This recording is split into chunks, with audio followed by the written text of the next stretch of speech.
The movie starts with a filthy-looking man, dressed in a furry coat, staring at a ship harboring to the shore. It's wintertime in Barrow, Alaska. Everyone in the town is preparing for the upcoming polar night, a month-long period where the sun does not rise. It is the last day before 30 long days of complete darkness begins. Barrow's sheriffs, Eben Olesen and Billy Kitka, are examining a pile of burnt satellite phones in the snow. As a result, the town doesn't have access to communication with the outside world. Most people in the town are leaving to avoid the 30 days of isolation, while others are preparing for it. After all, this sounds like child's play after what we've just been through. At a local dog kennel, someone gruesomely stabs all the dogs to death. Eben gets informed about the situation and he agrees to check it out. Eben's wife, Stella, works for Alaska's fire department. She is in the town for the day, but hasn't told Eben because they're not on good terms. However, on her way to catch a flight home, she gets into an accident, so she calls Eben for help. However, Eben replies that he is busy and sends Billy instead. At the kennel, as Eben examines the dead dogs, he notices that the dogs were stabbed repeatedly and mutilated. He then reassures the owner John Reese that they will find the culprit. Meanwhile, Billy drives Stella to the airport as fast as possible, but the flight has already taken off and the airport is closed. She is now stuck in the town for the next 30 days as well. Eben goes to the police station where he meets his little brother, Jake Olesen, and his grandmother, Helen Munson, who works in the station as well. She informs him about a vandalism problem at the Utilidor. As Eben reaches Utilidor, he meets his friends Carter and Wilson. He finds out that someone has destroyed Wilson's helicopter. Eben quickly realizes that someone is trying to cut off every means of communication with the outside world. Elsewhere, the town's electrical manager, Gus, is busy working at his station when he hears noises from outside. As he steps outside to investigate with his torch, he is surrounded by several mysterious figures. He tries to run away, but he is attacked. The strangers slowly kill him while sucking his blood. It is then revealed that the strangers are vampires who plan to feast on Barrow for the next 30 days. The filthy man from the beginning of the movie is in a diner asking for raw meat and alcohol. When the waitress denies his requests, he tries to attack her. Eben and Stella are there too. As Eben tries to stop the man, he gets progressively more violent, so he arrests him. Eben, along with Stella, then take the man to the station and lock him up. Elsewhere, 3 young refinery workers are walking home from work. As they are on their way home, a vampire suddenly drags one of them into a dark alley. The other 2 don't realize what has happened. After a few seconds, the bloody body of their friend is thrown in front of them. The girl runs for her life, while the shocked man stares at his friend's body. As he does, we see the vampires behind him. Back at the station, Eben is trying to interrogate the strange man, but he doesn't speak at all. Suddenly, all the electronics in the station stop working. Eben tries to call Gus, but the phone doesn't work either. The strange man in the cell tells Eben to hide because they are coming. However, Eben dismisses him. Right after, the town's electricity goes off. Eben visits Gus's office to inquire about the electricity. When he reaches there, he notices a trail of blood on the snow outside. He then follows the trail to find Gus's head cut off from his body. He immediately gets back to the people of the town and warns them to stay inside their homes. John and his wife, Allie, are indoors cooking dinner when suddenly a vampire breaks in through the kitchen's glass window. I guess staying inside isn't a very good tactic. The vampire then snatches Allie and runs away. That vampire is all kinds of thirsty. John tries his best to save his wife and is injured in the process. In the end, the vampire takes her away. Back at the station, the man attacks Jake. Eben comes in at the right time and shoots his arm. Eben realizes that the man knows something about Gus's murder, but the man doesn't reveal anything. After that, Eben and Stella set off to look for the murderers themselves. They notice something off in the way and get out of their car. Stella sees something through her binoculars and tells Eben to get back in the car. As they drive away, a vampire chases the car and gets on top of it. Eben shoots the vampire, but it doesn't affect him. Stella somehow manages to drop him off the vehicle, and they escape. They then get a call from the station. Helen screams for help on the other end. They drive to the station to see blood splashed everywhere. Jake and Helen are nowhere to be found, but the stranger is still inside the cell. When asked what happened, he replies that they don't want him and asks Eben to kill him. A few people gather at the diner, and they discuss that the vampires don't die when they get shot. It is also revealed that they feed off of blood. Who would have thought? Then we finally see the faces of the vampires. Their leader is named Marlowe. He talks in a foreign language and orders the others to kill everyone. Following the orders, the vampires start killing everyone who comes in their way.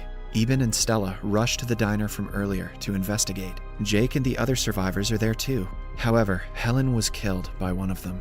Eben takes everyone to the attic of a house nearby. As the rest hide, he and Stella go out to look for weapons, but they are attacked by the vampires again. They flip Eben's car and try to drag Stella out. Right when the vampires are about to kill Stella, a bearded man named Brower comes to their aid and hits the vampires with his bulldozer. Eben and Stella somehow manage to get in Brower's car and drive away. They drive back to the house and meet the others in the attic. They hear the screams of people being killed outside, but do not dare to leave. Eben advises they can go to the store to get something to eat after a few days.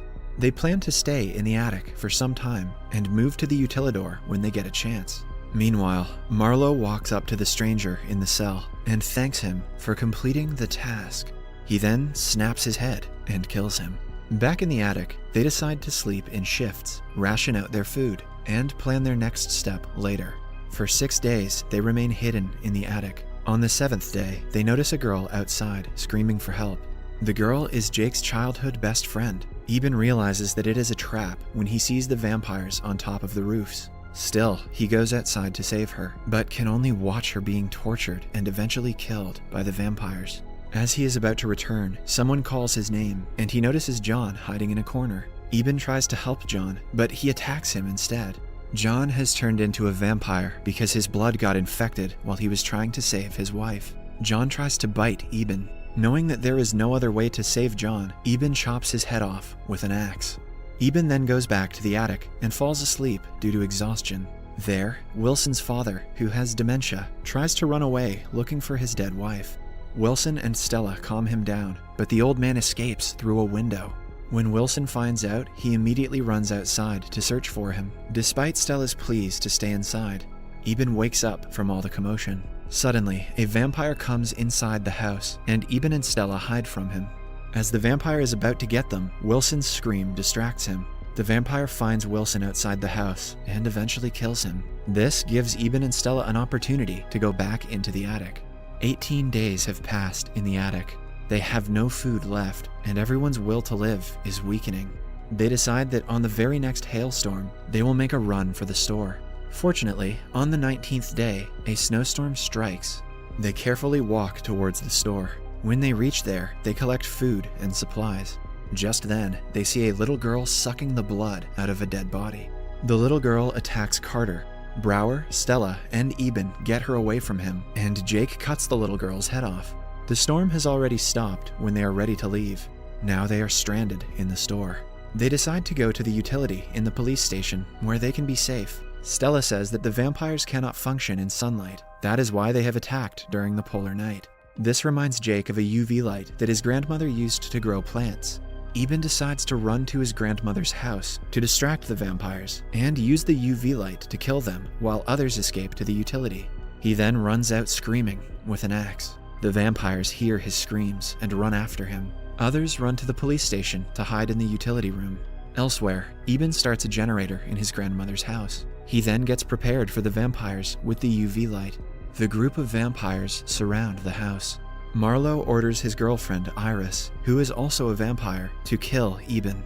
However, as Iris breaks through the window inside the house, Eben shines the UV ray on her face, burning it completely. Eben then realizes the vampires are going to turn the generator off. He makes his escape from the back door. All the vampires go after him, but Marlowe stays with a struggling Iris. He then kills her to get rid of the pain. Brower then tells Eben that it's his turn to distract them now. He gets into a bulldozer and attacks the vampires chasing Eben.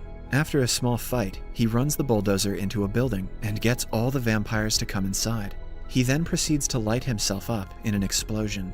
Fortunately, Eben reaches the police station safely. There, he finds out that Carter was bit by a vampire and is turning into one of them.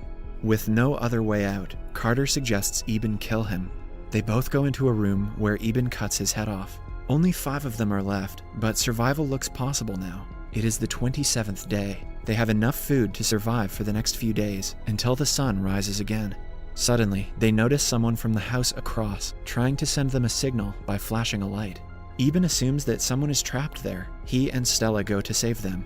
They are shocked to see Billy. It is revealed that with no hope left, Billy killed his 2 daughters and wife. When he was about to end his own life, his gun stopped working. After berating Billy for not saving his family, they cautiously take him to their hideout. But when they reach there, they find out that everyone else is missing. Assuming they might have gone to the utility, the trio head there as well. When they are halfway there, Stella notices a little girl roaming around in the snow. A vampire is about to attack her from behind. Although Eben tells her to ignore the little girl, Stella can't stop herself and rushes to help. The vampire then follows them. Eben tells Stella and Billy to run away with the little girl, while he distracts the vampire. All 3 of them run away in different directions. Eben somehow makes it to the utility, but finds Stella and Billy missing. Billy finally reaches the utility, but a vampire gets in as well. He attacks Billy and bites him in the neck. After a long struggle, the 2 men finally kill the vampire by pushing him into the meat grinder, but in the process, Billy's hand gets accidentally ripped off too. Billy has incredibly bad luck. Eben then notices that Billy has been bitten, so he reluctantly cuts off his friend's head with an axe. It is the last night of the 30th day now. If they can survive this night, they will be free tomorrow. Other people from the group start celebrating, while Eben sees Marlowe and his fellow vampires gathering through a window. Marlowe tells his fellow vampires that the only reason they have been able to survive this long is because they don't leave evidence of their work behind. He then orders them to burn the whole town to the ground. Just when Eben thinks his wife is dead, she communicates through a walkie-talkie and informs him that she is hiding under a car in the snow. Eben promises her that they will watch the sunrise together. He notices the car, but the vampires have already broken all the oil pipelines of the town. The oil is slowly filling up the streets and moving towards the car that Stella and the little girl are hiding under. Eben realizes there is no way to save her now. If she runs, they will kill her. If she stays, she will burn. The vampires light the fire, and slowly, it starts to take the whole town with it. With no options left, he takes some of Billy's blood out through a syringe and injects it into himself. He knows that this will turn him into a vampire. His friends watch helplessly as he transforms. He is now a threat to others in the group, so they decide to kill him. However, his brother Jake stops them. Eben then says his goodbyes to his brother and goes out to fight Marlowe. After a long struggle, Eben finally manages to kill Marlowe by jamming his hand through Marlowe's head. The other vampires see their leader dead and run away. Finally, the sun rises and everyone comes out. Stella and Eben watch the sunrise together. They share one last kiss, which is sweet but seems kinda risky. The story ends when the rays of the sun fall onto Eben's body. He starts to burn and eventually dies in Stella's arms.